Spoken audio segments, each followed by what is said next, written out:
dimanapun saat ini sedang berada, pada saat ini saya mau menyampaikan kebenaran firman Tuhan. Mari kita terlebih dahulu arahkan perhatian kita, kita akan memohon pertolongan dari Tuhan.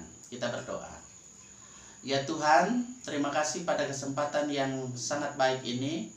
Kami bersama-sama akan membaca, kami akan mendengar firman Tuhan. Tolonglah kami supaya firman Tuhan boleh kami mengerti dan kami boleh aplikasikan di sepanjang perjalanan hidup yang Tuhan berikan baik buat kami.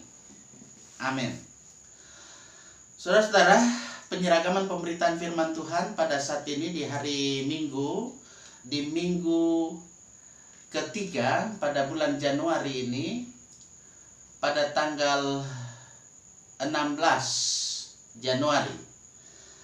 Penyeragaman pemberitaan firman Tuhan, perikop yang diambil adalah dalam kitab Injil. Mari kita buka Injil Yohanes pasal 2 ayat 1 sampai pada ayatnya yang ke-12.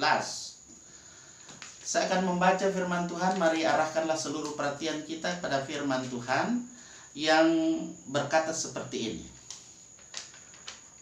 Perkawinan di Kana.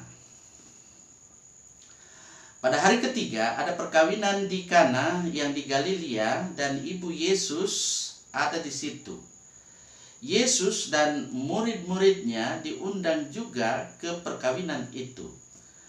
Ketika mereka kekurangan anggur, ibu Yesus berkata kepadanya, "Mereka kehabisan anggur." Kata Yesus kepadanya, "Mau apakah engkau daripadaku, ibu? Saatku belum tiba." Tetapi ibu Yesus berkata kepada pelayan-pelayan,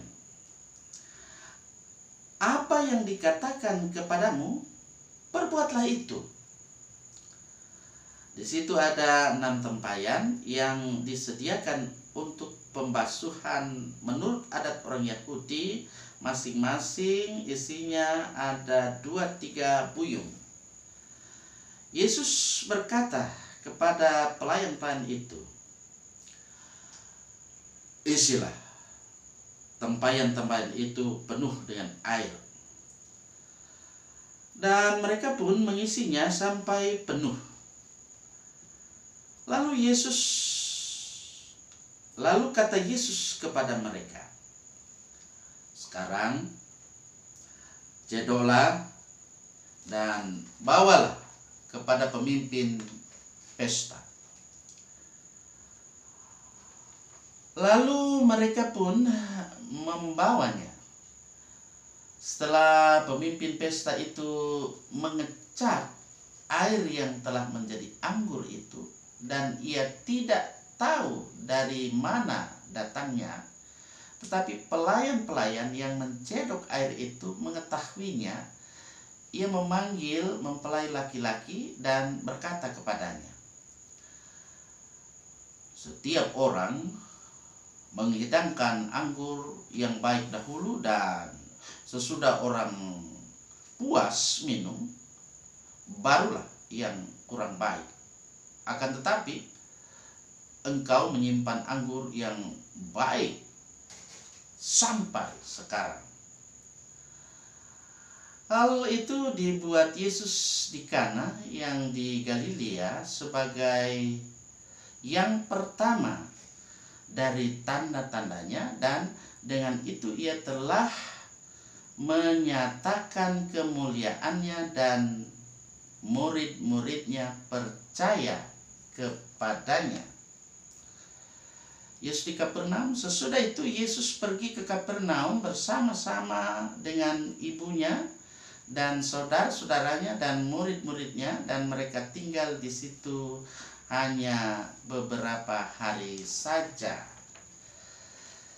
Berbahagialah setiap orang yang mendengar firman Tuhan dan yang senantiasa memelihara di dalam hidupnya setiap hari.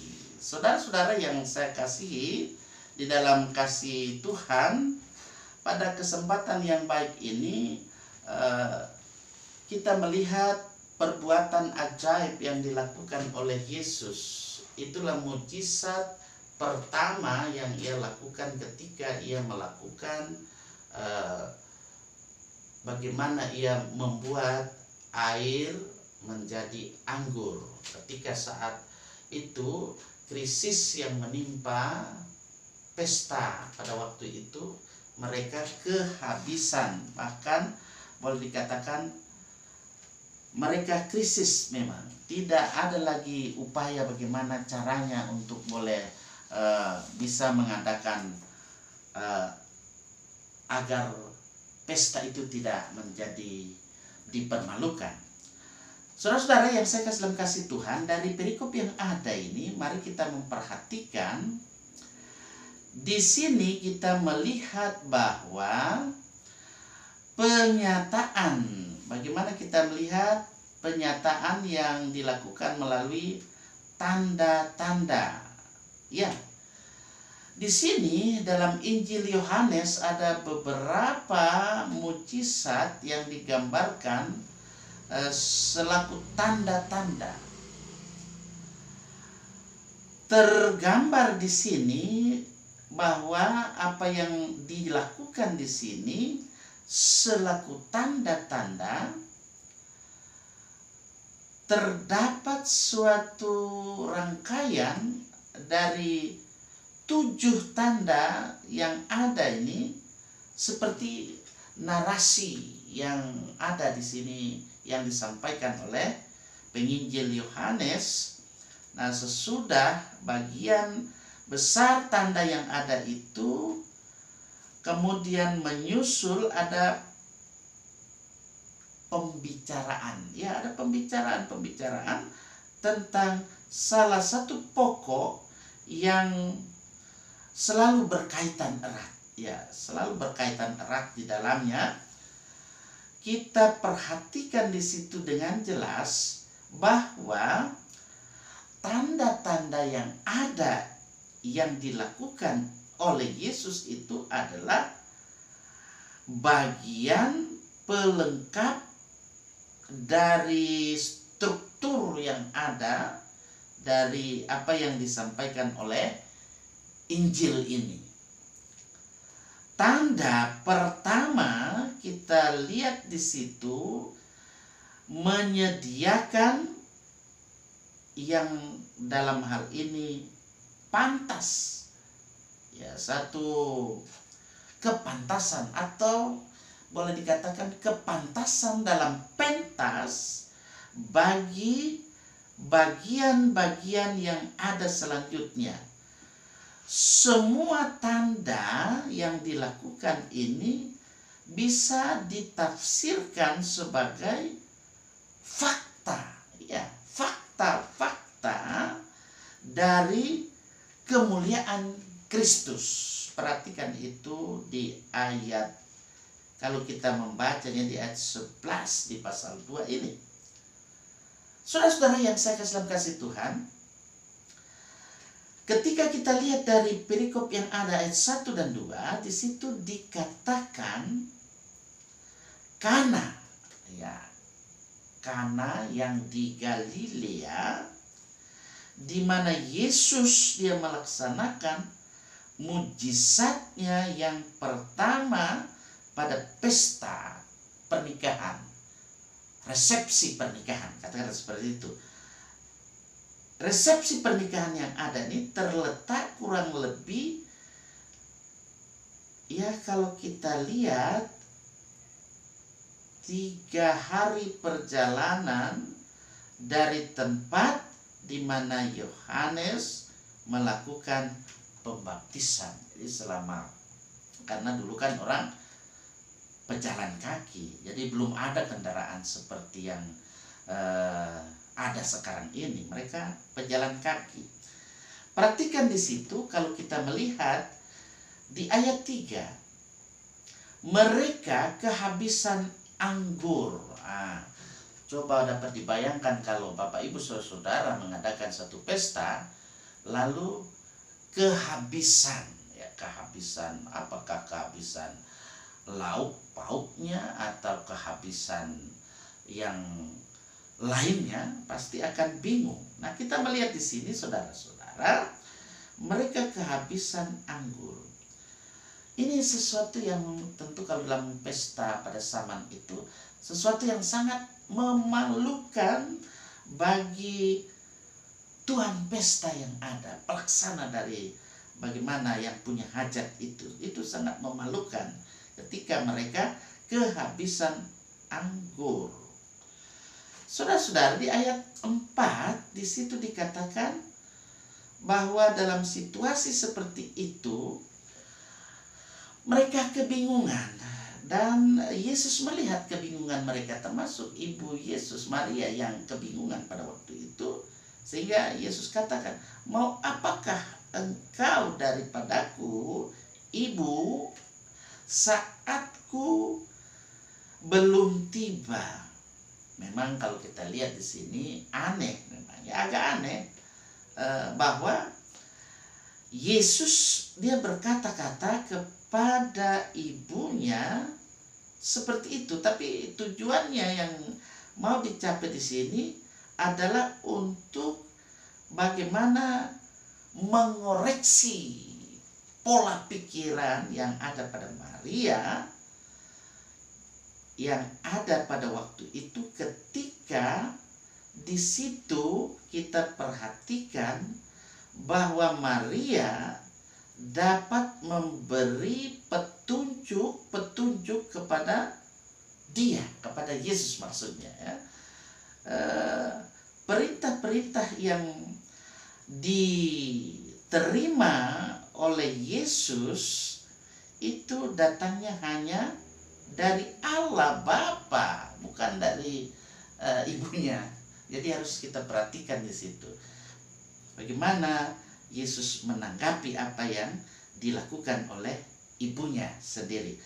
Tapi kita lihat di sini, saudara-saudara yang saya kasih dalam kasih Tuhan, bahwa ucapan yang ada ini dapat dipandang sebagai langgam bahasa, ya boleh dikatakan sebagai langgam bahasa, yang berarti pikiran dan kepentingannya tidaklah sama dengan pikiran dan juga kepentingan apa yang ada yang dimiliki oleh Yesus Kristus Tuhan pada waktu itu. Nah, waktu bertindak, melakukan aksi yang ada pada waktu itu dengan tindakan yang ada, dengan cara di mana dikatakan bahwa engkau, ya, dalam hal ini disarankan dari cara yang ada, dari waktu yang ada, disarankan bahwa belum tiba, waktunya belum tiba, saatnya belum tiba. Bapak Ibu Saudara bisa melihat ayat perbandingannya. Perhatikan itu Yohanes pasal 7 ayat 2 sampai 6 dan juga ayat 10. Kemudian Yesaya 55 ayat 8 dan juga pada ayat 9. Saudara-saudara yang saya kasih dalam kasih Tuhan, kalau kita perhatikan bagian kelanjutan dari narasi yang ada ini, dari cerita yang ada di ayat 6, di situ dikatakan ada 6 tempayan. Di sini mau menjelaskan relasi atau hubungan tempayan-tempayan yang ada itu dengan upacara pembasuhan yang terjadi dalam kehidupan tradisi Yahudi. Nah, itu menandakan adanya makna, ya, ada makna di situ yang terkandung di dalamnya, yang pasti makna itu memang simbolis. Jadi jangan nanti ditafsirkan lagi secara harfiah, itu makna simbolis. Sementara orang melihat seluruh peristiwa yang terjadi itu adalah sebagai satu catatan simbolis yang ada, bukan fakta nyata. Nah, untuk menggambarkan kelebihtinggian dalam iman Kristen atas tentu Yudaisme. Jadi kita melihat di sini dalam terang, air itu berarti dalam kaitan ini Taurat. Nah, perbandingan yang ada ini menerima dukungan dalam tradisi rohaniah yang rabiniah. Ya. Namun ini adalah lebih baik kita melihat eksegesenya dalam tafsirannya kekuasaan ilahi. Jadi mari kita lihat di sini adalah kekuasaan ilahi atas lingkungan rumah tangga yang ada. Isinya kita lihat di situ 2-3 buyung. Kalau Bapak Ibu Saudara memperhatikan itu dalam firman Allah yang hidup, di situ katakan kira-kira 100 liter. Jadi 2-3 buyung itu. Ya, kalau kita lihat di situ 100 liter kira-kira. Nah, tidak disebutkan apakah seluruh air itu berubah menjadi anggur atau hanya air yang dicedok untuk pesta waktu itu. Tapi yang terakhir inilah yang lebih mungkin, ya, boleh dikatakan yang terakhir ini yang bisa jadi pasti. Nah, ayat 8 dan ayat 9 mari kita perhatikan di situ ada dikatakan pemimpin pesta. Pemimpin pesta adalah bertanggung jawab atas pengaturan. Ya, memang pernah disarankan bahwa kadang-kadang adalah dalam hal ini ditunjuk menjadi bagaimana dia bisa mencicipi, ya, katakanlah juru cicip, ya, itu pemimpin pesta. Juru cicip yang tentu sebelum dihidangkan dia harus menjadi juru cicip anggur. Apakah anggur itu layak atau tidak layak untuk bisa disajikan dalam satu kegiatan yang dilaksanakan di saat pesta kawin, pesta nikah. Saudara-saudara yang saya kasih dalam kasih Tuhan, mari kita melihat selanjutnya bahwa inilah adat istiadat yang dalam keberadaan kehidupan tradisi yang ada pada waktu itu. Di situ dikatakan bahwa di ayat 10, engkau menyimpan anggur yang baik sampai sekarang.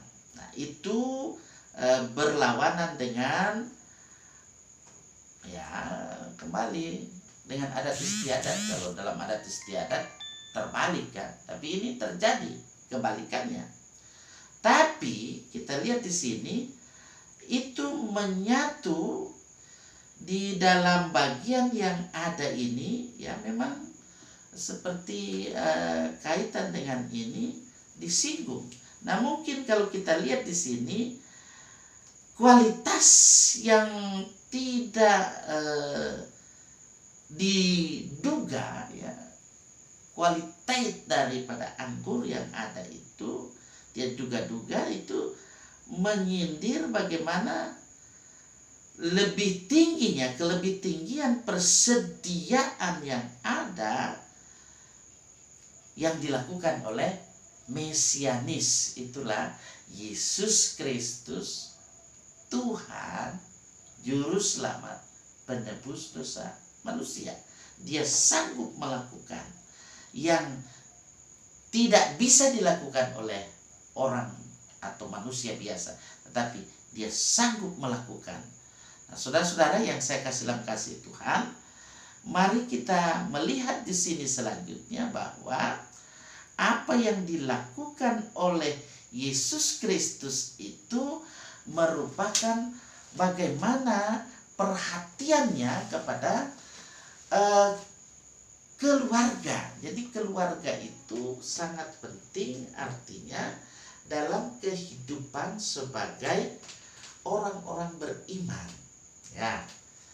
Jadi kaitan dengan ini Yesus sangat peduli ketika pesta pernikahan atau resepsi nikah yang terjadi di Kana itu, Yesus melakukan tanda mujizat yang luar biasa. Saudara-saudara, dalam rumah tangga kita ya pasti juga kita terkadang ya apa dikatakan boleh ada air mata ya, ada air mata karena pergumulan-pergumulan yang kita alami dalam kehidupan ini, dalam keluarga ya, bagaimana hubungan suami dengan istri, istri dengan suami, anak-anak dengan mama, dengan papa, ayah, ibunya, juga kaitan dengan ya opa, omanya ya. Memang terkadang kita kehabisan ya air dalam hidup ini. Itulah air anggur sukacita ya. Karena itu saudara-saudara yang saya dalam kasih Tuhan, undanglah selalu Yesus dalam hati kita, dalam keluarga kita, supaya ia bertindak ya. Lakukan apa yang dia perintahkan. Memang terkadang ya, Yesus sudah berfirman, memberikan perintah-perintahnya dalam kehidupan kita sebagai keluarga, tapi kita mengabaikan.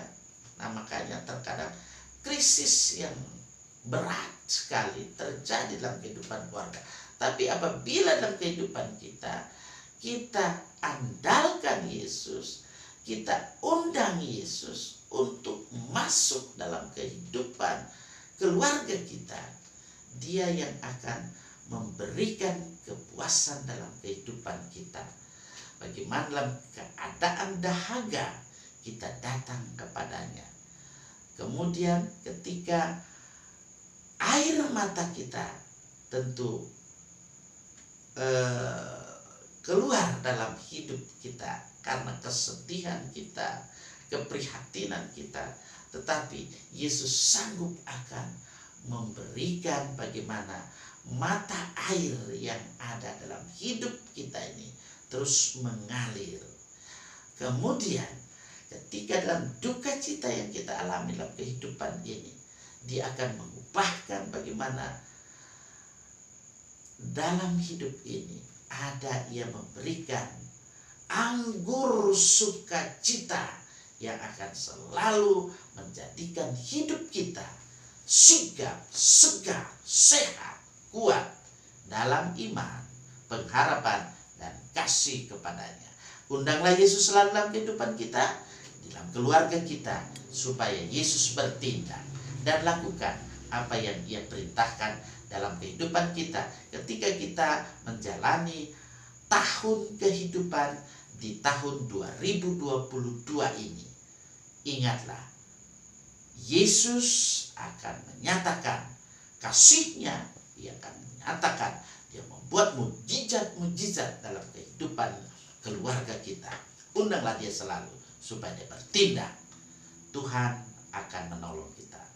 Amin.